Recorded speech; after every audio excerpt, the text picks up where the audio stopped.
नमस्ते दोस्तों, स्वागत है आप सबका बोलता बल्ला भागती बॉल में। तो दोस्तों आई एम सॉरी कि थोड़ा देर हो गई क्योंकि गाइस क्या है कि मेरे बोर्ड्स आने वाले हैं और ये बोर्ड्स अभी इस समय करंटली मेरे इस समय बहुत सबसे बड़ा इम्तिहान है इस समय। प्रैक्टिकल्स भी हैं, सब है। आई आप लोगों ने भी बोर्ड्स वोर्ड्स वगैरह दिए हैं। अम, खैर एनीवेज गाइस, मेरे बोर्ड्स हैं, सब हैं।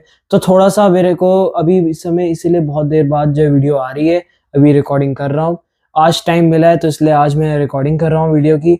और गाइस थोड़ा-थोड़ा अब कोशिश करूँगा कॉज़ टी20 वर्ल्ड कप आ रहा है और मेरी वीडियोज़ अभी थोड़ा मार्च, अप्रैल तक तो कम ही देखने को मिलेंगी क्योंकि मेरे बोर्ड्स चल रहे होंगे। So I will be very, very busy. तो अम, खैर एनीवेज़ आज वीडियो है ना, तो आज की वीडियो आप एन्जॉय करो। ठीक है? तो बिना किसी देरी के शुरू करते हैं क्रिकेट की बात बोलता बल्ला भागती बॉल में व्री के साथ। नमस्ते दो नमस्ते दोस्तों नमस्ते दोस्तों नमस्ते दोस्तों नमस्ते दोस्तों, तो स्वागत है आप सबका बोलता बल्ला भागती बॉल में। तो दोस्तों अभी इस समय बहुत कुछ हो चुका है जो मैं देख रहा हूँ कि एशेज़ ऑस्ट्रेलिया ने इंग्लैंड को पेला है 4-1 से और न्यूज़ीलैंड ने हमको सेकंड ओडीआई में हराया है हराया है और डब्ल्यूपीएल भी बहुत धमाकेदार चल रहा है। जैसे हमारे आकाशवाणी जी बोलते हैं, वाओ प्रीमियर लीग, वही बिल्कुल उसी के स्टैंड पे खड़ा हुआ है।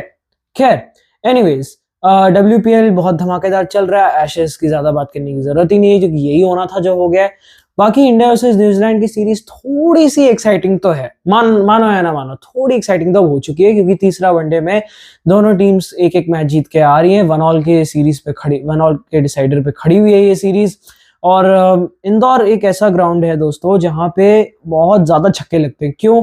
क्योंकि वो ग्राउंड बहुत ही छोटा है। ये सीरियसली ये बहुत ज़्यादा छोटा ग्राउंड है और पिछले दोनों वनडे जो इंडिया खेली है यहाँ पे दोनों में इंडिया ने खूब जम के रन बरसाए हैं। तो इसलिए जो है हम ये एक्सपेक्ट कर सकते हैं कि तीसरे ओडीआई में भी ज़्यादा रन स्कोर देखने को मिले। बाकी गाइस अपना बॉलिंग अटैक जो है ना, उसको उस पे थोड़ा-सा काम तो करना पड़ेगा। चलो डीएसपी और हर्षित राणा तो भाई साहब बहुत बढ़िया बॉलिंग करते हैं और स्पेशली हर्षित राणा यार, इतना ट्रोल होते हैं वो उसके बावजूद भी। आपको पता है पिछले साल के हाईएस्ट ओडीआई विकेट टेकर कौन है? मैं आपको 3 सेकंड देता हूँ। 3, 2, 1। तो हाईएस्ट विकेट टेकर पिछले साल ओडीआईज़ में हर्षित राणा है। वाह भाई वाह! राणा जी भाई हम सबको माफ़ करना, हम ट्रोलर्स को माफ़ करना।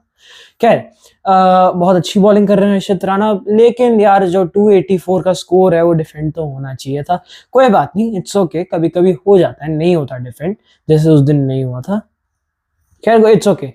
तो गाइस तीसरा ओडीआई है, पर ओडीआईज़ में इतना ध्यान देने की भी ज़रूरत है नहीं अब क्योंकि ओडीआईज़ इस समय इतना इम्पोर्टेंट नहीं है जितना अभी टी20 इम्पोर्टेंट है guys. Hello, India versus New Zealand की सीरीज़ आ रही है अभी इस समय 5 टी20 की और उनकी भी स्क्वाड तो बहुत तगड़ी है, स्पेशली मिचेल सैंडर, उनसे तो बच के रहना पड़ेगा बॉस। अब कुछ न्यूज़ आई है जो मैं आपको बताना चाहता हूँ हमारे टी20 स्क्वाड के रिगार्डिंग। तो पहले 3 टी20आई में जैसे आपको पता है कि तिलक वर्मा बाहर हो चुके हैं पहले 3 टी20आईज़ के लिए, तो उनकी जगह श्रेयस अय्यर आ चुके हैं एज़ अ रिप्लेसमेंट। और वॉशिंगटन सुंदर भी आज ही सुबह अखबार में खबर आई है कि वॉशिंगटन सुंदर भी जो है इस टी20 सीरीज़ से बाहर हो चुके हैं और उम्मीद करता हूँ कि टी20 वर्ल्ड कप में वो सही सलामत वापस आ जाएँ क्योंकि he is a very important asset for our team.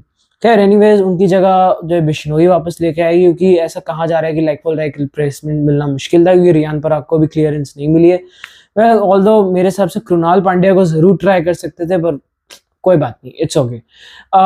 तो ये अपना ये न्यूज़ थी टी20 के रिगार्डिंग।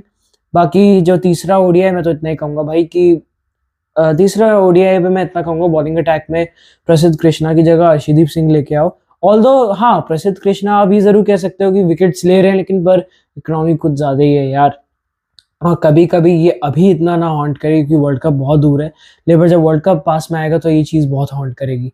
जैसे 2022 का जब टी20 वर्ल्ड कप आया तब वो भुवनेश्वर कुमार का 18th ओवर बड़ा हॉन्ट करता था और फिर हमने उसका प्राइस भी चुकाया।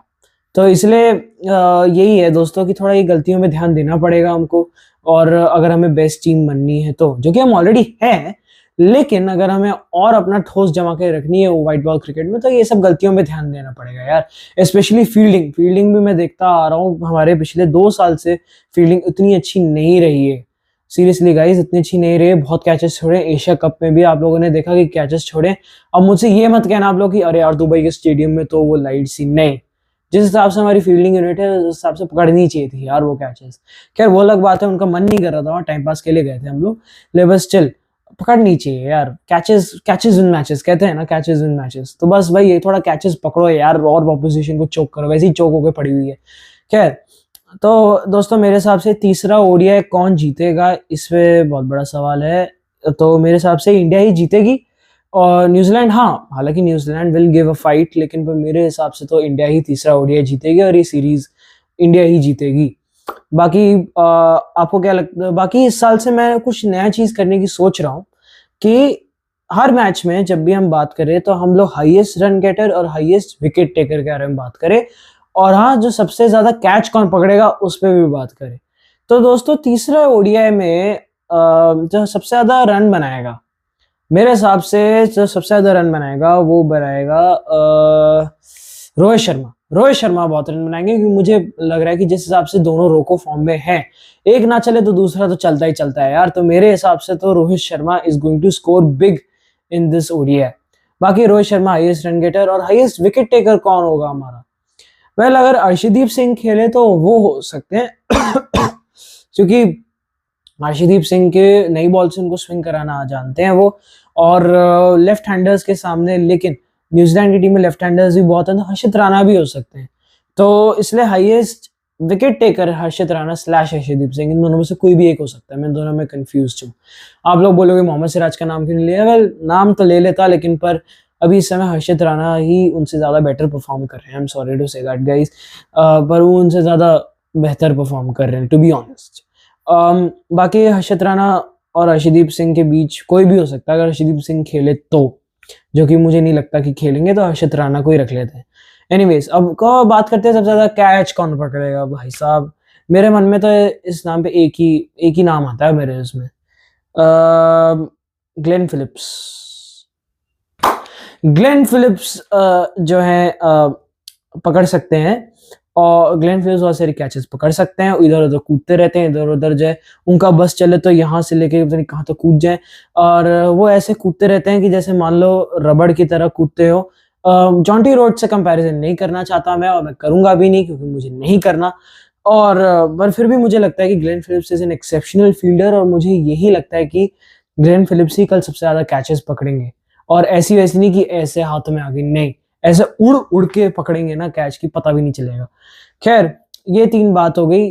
तो अगर आपको मेरे इन 3 ऑप्शन से अगर आपको सहमति है तो अच्छी बात है, नहीं सहमति है तो आप कमेंट बॉक्स में जरूर लिखना। अगर आप लिखते हो तो ठीक है, कमेंट बॉक्स में लिख देना। और बस बाकी आज की वीडियो के लिए इतना ही। तब तक के लिए सेफ रहे और हेल्दी रहे, और इस पोल्यूशन से जितना दूर रह सके उतना रहे। और जो भी मेरे साथ मेरे 12th के दोस्त अगर देख रहे हैं, तो all the best for boards and practicals. तो तब तक के लिए मैं मिलता हूँ अगली बार, तब तक tata bye bye, see you.